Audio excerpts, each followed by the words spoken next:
Everyone, welcome back to science with Neha. तो आज हम कंटिन्यू करेंगे हमारी क्लास 9 का chapter number 9 force and laws of motion, जिसमें हमने एक वीडियो पहले आ चुकी है जिसमें फोर्स के बारे में समझा था। तो अगर अभी तक आपने वो वीडियो नहीं देखी है तो लिंक आपको नीचे डिस्क्रिप्शन बॉक्स में मिल जाएगा। तो आज की क्लास में हम डिस्कस करने जा रहे हैं जो चैप्टर का सेकेंड पार्ट है, जो कि force and laws of motion. तो आज हम शुरू करेंगे लॉज ऑफ मोशन में हमारा फर्स्ट लॉ ऑफ मोशन। तो चलिए देखते हैं, समझते हैं क्या था फर्स्ट लॉ ऑफ मोशन और कैसे आया फर्स्ट लॉ ऑफ मोशन। तो सबसे पहले अगर बात करें फर्स्ट लॉ ऑफ मोशन में, तो जो एक आइडिया सबसे पहले दिया था लॉ ऑफ मोशन में, फर्स्ट लॉ या मोशन जितने भी हैं, तो हम एक फेमस नेम जो फिजिक्स में सुनते हैं तो न्यूटन का काफ़ी रोल है, काफ़ी इंपॉर्टेंट नेम है जो हम देखते हैं फिजिक्स में। ठीक है, उन्होंने बहुत से लॉज दिए हैं। तो यहाँ भी जो हमारे मोशन के लॉज हैं, जो 3 लॉज हम पढ़ेंगे, वो भी किन्होंने दिए हैं, they are also given by Newton.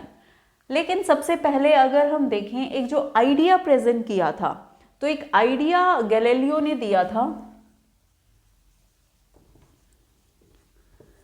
इनके आइडिया को फर्दर स्टडी करके न्यूटन ने अपने 3 लॉज को प्रेजेंट किया था। तो समझते हैं गैलीलियो ने पहले क्या एक आइडिया दिया। तो भाई गैलीलियो ने क्या लिया, एक इंक्लाइंड प्लेन लिया, ठीक है, और उस पर एक मार्बल को रोल किया उन्होंने, और उससे opposite side, right hand side भी उन्होंने क्या लिया, एक एंगल पे ही एक इंक्लाइंड प्लेन को लिया। अब अगर बात करें भाई, अगर कोई चीज़, अब ये क्या होगा, जब ये मार्बल नीचे रोल डाउन होगा तो उन्होंने क्या देखा कि जब एक कोई भी ऑब्जेक्ट जब बिना फोर्स के मोशन में होता है तो उस कांस्टेंट स्पीड से ही मूव करता है। तो क्या देखा कि भाई अगर एक इंक्लाइन प्लेन पे जब मार्बल को रोल किया तो वो धीरे धीरे अपनी उसकी स्पीड बढ़ी, और वो क्या होगी, अगर सामने भी इंक्लाइन प्लेन है तो वो जिस हाइट से डाला गया वो उतनी ही हाइट पे क्या करना चाहेगा, उसको रीच करेगा, और फिर उसकी स्पीड स्लो हो जाएगी। नेक्स्ट, अब उन्होंने क्या कहा कि अगर भाई हम क्या माने, इस जो इंक्लाइन प्लेन का एंगल है इसको हम धीरे धीरे कम करते जाएं, और अगर इस मार्बल पे जो फोर्सेस लग रहे हैं, मींस क्या होगा, एक अनबैलेंस्ड फोर्स चेंज करता है स्टेट ऑफ मोशन को। ये हम पहले वीडियो में डिस्कस भी कर चुके हैं। अब यहाँ क्या कहा कि अगर इस मार्बल पे कोई नेट अनबैलेंस्ड फोर्स ना लगे, ठीक है, यानी कि एक अनबैलेंस फोर्स क्या है, नेट, इस पर कुछ अनबैलेंस फोर्स नहीं लग रहा, जीरो है नेट, तो क्या होगा, ये मार्बल रोल हुआ तो ये क्या कोशिश करेगा, भाई इंक्लाइन हमने थोड़ा थोड़ा एंगल कम करते गए तो ये जिस हाइट से जोड़ा गया था ये कोशिश करेगा उतनी ही हाइट को ये अटेन करे। धीरे धीरे अगर हम इसको बिल्कुल हॉरिजॉन्टल कर दें और ये क्या हो, इस पर कोई फोर्स ना लग रहा हो, तो ये मार्बल रोल होता रहेगा इस हाइट को अटेन करने के लिए कंटिन्यूसली, आगे ऐसे यूनिफॉर्म कांस्टेंट स्पीड से ही मूव करता रहेगा। तो यहीं से आगे न्यूटन ने एक आइडिया जो था गैलीलियो का, ये आइडिया कि भाई अगर फ्रिक्शनलेस सरफेस है, ठीक है, कि भाई अगर कोई नेट उस पर फोर्स नहीं लग रहा तो जो आपका ऑब्जेक्ट है वो उसी कांस्टेंट वेलोसिटी के साथ मूव करता रहेगा, उसी मोशन में रहेगा। तो यहीं से इस आइडिया को आगे फर्दर न्यूटन ने स्टडी किया और अपना फर्स्ट लॉ दिया। तो क्या था न्यूटन का फर्स्ट लॉ, देखते हैं। तो क्या है न्यूटन का फर्स्ट लॉ ऑफ मोशन, तो उसके जो स्टेटमेंट की अगर हम बात करें कि न्यूटन ने जो फर्स्ट लॉ दिया, तो इट स्टेट्स कि an object remains in state of rest और of uniform motion in a straight line unless compelled to change that state by an applied force. क्या मतलब इस बात का कि अगर कोई ऑब्जेक्ट है, अगर वो रेस्ट पे है, ठीक है, अगर वो मूव नहीं कर रहा, वो स्टेशनरी है, वो रेस्ट पे है, तो वो रेस्ट पे ही रहेगा जब तक उस पर एक फोर्स ना लगे। और अगर वो मोशन में है, एक कांस्टेंट वेलोसिटी से मूव कर रहा है एक स्ट्रेट लाइन में, तो वो वैसे ही उस स्ट्रेट लाइन में ही मूव करता रहेगा जब तक उस पर एक फोर्स ना लगे। तो ये है आपका फर्स्ट लॉ ऑफ मोशन। तो हम ये कह सकते हैं कि भाई हमें अगर स्टेट बदलनी है, ऑब्जेक्ट की स्टेट को बदलना है, तो वो अपने आप से नहीं बदलेगी, हमें उस पर एक एक्सटर्नल फोर्स लगाना पड़ेगा। अगर कोई टेबल रखा है, अगर उस टेबल को आपको मूव करना है तो आपको उस पर एक एक्सटर्नल फोर्स लगाना पड़ेगा, एक अनबैलेंस्ड फोर्स उस पर लगाना पड़ेगा। या आपको किसी चीज़ को रोकना है, वो मोशन में, उसको स्टॉप करना है, तो भी आपको उस पर क्या, एक फोर्स लगाना पड़ेगा, तब वो उसकी स्टेट चेंज होगी। बिना फोर्स अप्लाई किए आप उसकी स्टेट को नहीं बदल सकते हो। यही है हमारा फर्स्ट लॉ ऑफ मोशन।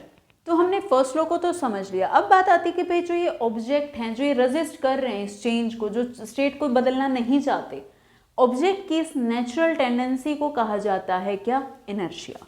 तो जो एक टर्म नेक्स्ट टर्म आती है हमारी, वो आती है इनर्शिया। तो इनर्शिया क्या होता है? इनर्शिया होता है natural tendency of an object, natural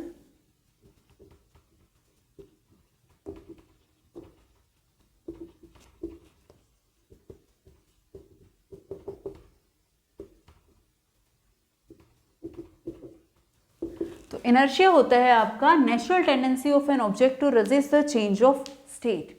क्या मतलब है इस बात का कि जो इनर्शिया है वो एक ऑब्जेक्ट की इस नेचुरल टेंडेंसी को कहा जाता है, जो एक नेचुरल प्रवृत्ति होती है ऑब्जेक्ट की कि वो जैसे हैं वो वैसे ही रहना चाहते हैं, उसको कहा जाता है क्या? इनर्शिया। तो इनर्शिया को एक तरह से हम क्या कह सकते हैं? Laziness of object, laziness of object, कि वो क्या है? ऑब्जेक्ट क्या है? लेजी है। हमें जैसे हमें भी क्या होता है, हम बैठे हैं आराम से और हमें आके कोई कुछ काम कह दे कि भाई आप वहाँ जाके एक बार खड़े हो कि वहाँ से ये कर दो, तो हमें क्या होता है? बड़ा लेजी फील होता है, हम बड़ा लेजी फील करते हैं कि अब उठना पड़ेगा, हमें जाना पड़ेगा, काम करना पड़ेगा। तो हर ऑब्जेक्ट के क्या है? ये एक नेचुरल टेंडेंसी है कि वो जिस स्टेट में हैं वो वैसे ही रहना चाहते हैं, कि अगर कोई ऑब्जेक्ट रेस्ट पे रखा है तो वो अपनी स्टेट को मेंटेन कर, वो रेस्ट पे रहना चाहेगा, और अगर कोई चीज़ मोशन में है तो उस मोशन में ही रहना चाहेगी। इस टेंडेंसी को, ऑब्जेक्ट की टेंडेंसी को कहा जाता है इनर्शिया।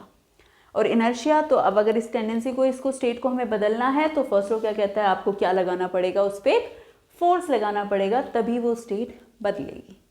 अब अगर बात करें हम कुछ डेली लाइफ एग्जाम्पल्स की, जहाँ हम इनर्शिया का, फर्स्ट लॉ का जो हम ये रोल देखते हैं वो देखते हैं। जैसे हमें बोला जाता है हम कुछ कार में बैठे हैं, ड्राइव कर रहे हैं, या आप साइड में आपके दूसरी सीट पे भी हम बैठते हैं साइड में, तो क्या बोला जाता है कि आपको हमेशा सीट बेल्ट लगानी चाहिए।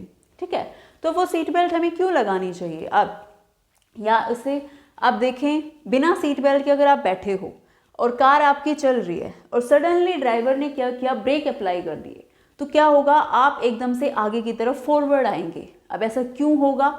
क्योंकि हमारी बॉडी क्या थी? कार पहले क्या थी? मोशन में थी, मूव कर रही थी, हमारी बॉडी भी मोशन में थी, तो उसका इनर्शिया क्या कहेगा? हमारी बॉडी का इनर्शिया ऑफ मोशन क्या कह रहा है कि बॉडी किस में थी? मोशन में थी। बट अब कार को क्या कर दिया गया है? ब्रेक अप्लाई करके रोका गया है, तो कार तो रेस्ट पे आ गई, लेकिन बॉडी की क्या इनर्शिया है? मोशन में रहने का। तो वो मोशन में ही, मोशन में कैसे जाएगा? आगे जाएंगे तब, तो बॉडी इसीलिए आगे की तरफ फॉरवर्ड जर्क हमें लगता है, तो आगे हमें ज़्यादा चोट ना लग जाए, आगे हमारा कार पे सिर ना लगे, तो इसीलिए बोला जाता है कि हमें सीट बेल्ट लगानी चाहिए। द सेम हम बस में देखते हैं कि भाई जब बस खड़ी है आपकी, रुकी हुई है, पैसेंजर्स चढ़ रहे हैं, ठीक है, वो बैठ गए हैं सीट्स पे, और बस जब एकदम से शुरू होती है, स्टार्ट होती है, तो क्या होता है? हम बैकवर्ड, पीछे की तरफ जाते हैं। ठीक है, अब वहाँ पीछे की तरफ क्यों गए? क्योंकि बॉडी क्या थी? रेस्ट में। ठीक है, इस टाइम पे क्या है? जब बस में देखते हैं तो बस के केस में क्या होता है, या फिर कार में हो, कहीं पे भी है, जब एकदम व्हीकल स्टार्ट होता है तो जब बॉडी रेस्ट पे थी, लेकिन अब बस क्या हो गया? स्टार्ट हो गया, वो मोशन में आ गई, लेकिन बॉडी क्या करेगी? उसको अपोज करेगी। ठीक है, जो हमारा अपर पार्ट ऑफ बॉडी है वो क्या करेगा? रेस्ट पे था तो उसको अपोज करेगा, तो हम पीछे की तरफ जाते हैं, और सडनली ब्रेक लगते हैं तो मोशन में थे तो आगे की तरफ जाएंगे। तो ये था आपका एग्जाम्पल जो नॉर्मली हम देखते हैं। तो ये किसकी वजह से हुआ? इनर्शिया की वजह से। और अगर हम बात करें तो लाइक ये हो गए आपके एग्जाम्पल फॉरवर्ड फॉल और बैकवर्ड फॉल इन बस, या जब हम कभी जब स्ट्रेट जा रहे हैं और ड्राइवर टर्न लेता है तो हमारी बॉडी साइड में जाती है, क्योंकि हमारा इनर्शिया क्या था? स्ट्रेट लाइन में चलने का, लेकिन अब हमने टर्न ले लिया तो बॉडी साइड वेज को झुकती है। तो this is because of inertia, क्योंकि ऑब्जेक्ट वैसे ही रहना चाहता है, वो उसको अपोज करेगा जो चेंज आया। नेक्स्ट अगर हम बात करें तो हम कैरम खेलते हैं, कैरम बोर्ड में देखते हैं कि भाई आपका जो कैरम बोर्ड है उसमें आप कॉइन्स लगाते हो, कैरम कॉइन्स को ऐसे पाइल्स में रखते हो, और एक स्ट्राइकर की हेल्प से जब आप अगर नीचे वाले, सबसे नीचे वाले को स्ट्राइकर से अगर हिट करो, ठीक है, तो क्या होगा? एक पूरा आपने इनफ फोर्स लगाया है, और ये नीचे वाला स्ट्राइकर अगर निकल गया है तो जो ऊपर वाले आपके थे, ऊपर वाले कॉइन्स की क्या टेंडेंसी है? वहीं रेस्ट में रहने की, तो वो वर्टिकली ऐसे के ऐसे नीचे गिर जाएंगे। सेकेंड, आप यही एक एक्टिविटी कहाँ देख सकते हैं, आपने एक ग्लास लिया, ठीक है, इस ग्लास के ऊपर आपने एक कार्ड रख दिया और इसके ऊपर आपने एक कॉइन रखा, अब 1 रुपीज़ कॉइन या 5 रुपये आपने कोई कॉइन रखा, ठीक है। अब क्या किया आपने, इस कॉइन को आपने फ्लिक कर दिया, अपना फिंगर की हेल्प से आप इधर से अगर फ्लिक कर दें तो क्या होगा, ये आप अगर इस सिर्फ पेपर पे जो इस पे कार्ड आपने रखा तो उस पर अगर फोर्स लगाएंगे, अब क्या कह रहा है, इस पे अगर कार्ड पे फोर्स लगाएंगे तो कार्ड तो मोशन में आ जाएगा, लेकिन इस पे रखा जो ये कॉइन है, अब इस कॉइन की क्या टेंडेंसी, ये तो ये क्या चाहेगा, रेस्ट पे था, यहाँ ये रेस्ट में ही रहना चाहेगा, तो कार्ड हमारे फोर्स की वजह से मोशन में आ गया, लेकिन कॉइन यही चाहेगा, तो होगा क्या, कार्ड आपका आगे चला जाएगा लेकिन कॉइन यहीं का यहीं, अब ऐसे था तो ये नीचे आपका ग्लास में गिर जाएगा। तो ये क्यों हुआ, इनर्शिया की वजह से, क्योंकि आपने जो कॉइन रखा था वो क्या है, वो रेस्ट पे था, वो रेस्ट में ही रहना चाहेगा, तो वो ऐसे कैसे, कार्ड नीचे से हट गया, सपोर्ट हट गया, तो वो नीचे ग्लास में गिर जाएगा। नेक्स्ट और एग्जाम्पल्स की बात करें, जैसे आपका ट्री है, ट्री की कोई ब्रांच को हम शेक करते हैं तो क्या होता है, जो लीव्स होते हैं उसके वो ब्रांच से अलग हो जाते हैं, वहाँ पे भी यही सेम केस लग रहा है, क्योंकि लीव्स क्या थे, रेस्ट में थे, इनर्शिया मोशन उसका लीव्स का क्या कहेगा कि आप रेस्ट में थे, रेस्ट में रहें, लेकिन हमने ब्रांच को फोर्स लगा के शेक कर दिया तो ब्रांच तो मोशन में आ गई, बट लीव्स रेस्ट में ही रहना चाहते हैं, इसलिए वो उससे अलग हो गए।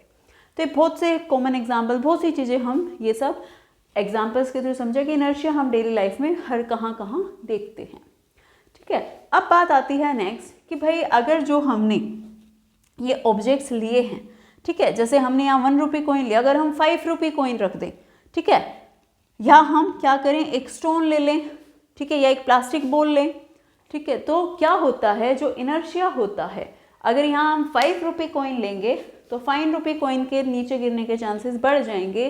क्यों होगा ऐसा, क्योंकि जो इनर्शिया है ऑब्जेक्ट का वो किस पे डिपेंड करता है, इट डिपेंड्स अपॉन मास,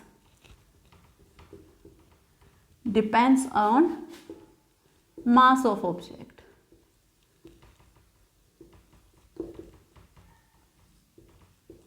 तो जो आपका इनर्शिया है वो डिपेंड करता है मास ऑफ ऑब्जेक्ट पे, जिस ऑब्जेक्ट का मास ज़्यादा होगा उसका इनर्शिया ज़्यादा होगा। जैसे बात करें एक ट्रक है और एक साइकिल है, तो ट्रक का मास ज़्यादा है तो ज़्यादा आपको उस पर फोर्स लगाना पड़ेगा उसको मूव कराने के लिए, और एक साइकिल है उसका इनर्शिया कम है तो उसका जो रेजिस्ट करने की टेंडेंसी है वो भी क्या होगी, कम होगी इन कंपैरेटिव टू ट्रक। तो मास पे डिपेंड करेगा इनर्शिया। अब जो इनर्शिया है वो टर्म हमारी इंट्रोड्यूस हुई है फर्स्ट लॉ ऑफ मोशन में, तो जो फर्स्ट लॉ ऑफ मोशन है उसको हम क्या कह सकते हैं, कभी कभी उसको लॉ ऑफ इनर्शिया भी बोल दिया जाता है। तो फर्स्ट लॉ ऑफ मोशन